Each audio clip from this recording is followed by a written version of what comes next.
Dagdag kaalaman po. Alam mo ba yung feeling na parang nakakaramdam ka ng takot o kaya ng panganib? Alam mo, hindi pala haka-haka yan. May paliwanag pala ang siyensya tungkol dyan. Alamin po natin. Kapag natatakot tayo, ang katawan natin ay naglalabas ng stress hormones at kasama doon ang pawis. Pero iba ang fear sweat kumpara sa normal na pawis.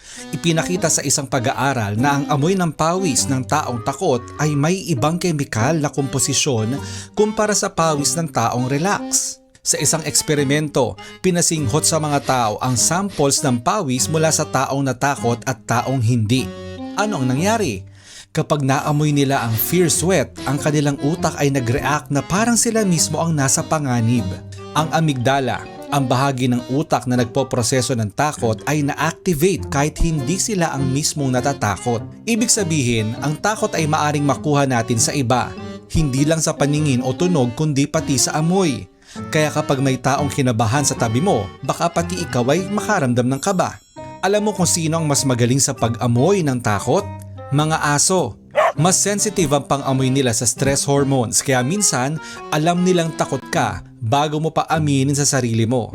Kung ayaw mong maamoy ng iba ang takot mo, control your breathing, stay calm at mag-focus sa logic kaysa emosyon.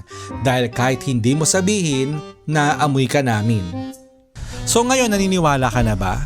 Can we really smell fear?